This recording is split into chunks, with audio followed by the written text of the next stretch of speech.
Hello everybody, welcome back, doing another deck tech. Magic! Back in Modern for this one. And there's a booster.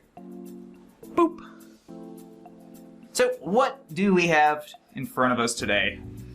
This time, we have our core charging deck, which is a Coretapper, Everflowing, Chalice, Astral, Cornucopia style deck.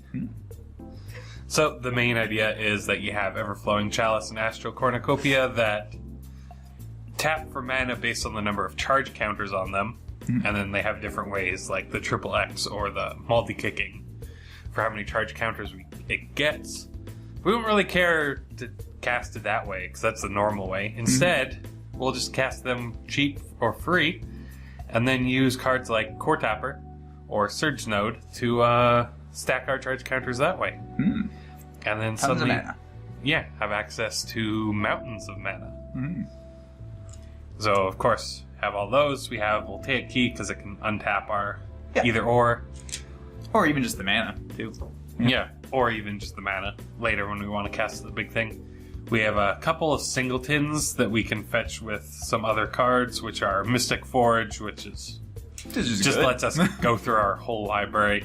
Lux Cannon. This could be a Magistrate Scepter, but I like the idea of having, charging the laser and shooting it rather than just taking free turns. And then a Sculpting Steel, which can be anything we want it to be. Yeah.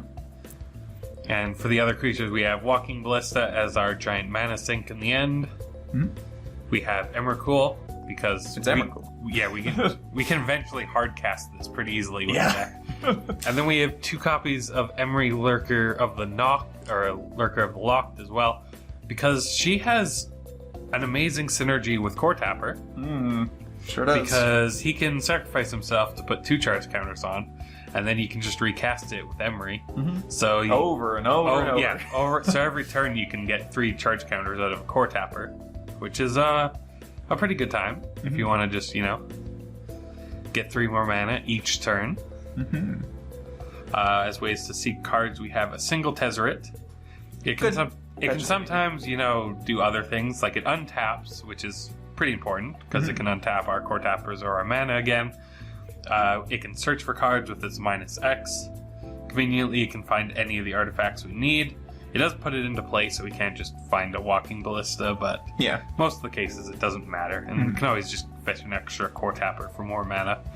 2 Whir of Invention, another way to search for artifact cards. Same caveats. Yeah, same caveats. It puts it into play, so can't really get the Walking Ballista, but it can always get more mana, whatever we need. 4 Tezzeret's Gambit. I love this in this deck. Yeah, so essentially it's a divination that proliferates, because you can just pay the 2 life instead of paying a blue, and of course draws 2 cards and proliferates, which is great because that's what we're doing anyway. Yeah. And 4 Ancient Stirrings, because we're trying to assemble an artifact combo. It's pretty obvious what we want to be doing. And as we all know, every artifact deck needs to splash green. Yes, of course. Anyway. Green is the artifact color. Yeah. And then for lands, we have the lovely pair of Inventor's Fair, which is another option to search for artifacts late, and this one at least puts it into our hand. Yeah, it also pads your life total. And yes, it pads our life total too, because we'll generally have at least 3 artifacts on the field. And an Academy Ruins, similar vein, can rebuy artifacts from the graveyard, which, with Coretapper can be a little silly. We have 2 Buried Ruins. This one immediately puts it into our hand instead of on top of the library like the Academy Ruins, but it sacrifices it to do so. But when you're just trying to go for a Coretapper turn and you want 5 charge counters on something this turn, Buried Ruins can help you accomplish that. 2 Waterlogged Grove, the nice new card. It's conveniently blue and green, and we can always sack it to draw cards if we need to. Which, honestly, with the amount of mana you can make with these dudes, you probably won't be needing that too late in the game, so it's good to have lanes you can trade in. And 4 Darksteel Citadel. This is mostly to provide the card for the card next to it, because we don't really have cares for artifacts too much other than our Singleton Inventor's Fair. But it's an artifact, it's a land, it's convenient enough, and we don't care about colored mana too much. And then 4 Glimmer Void.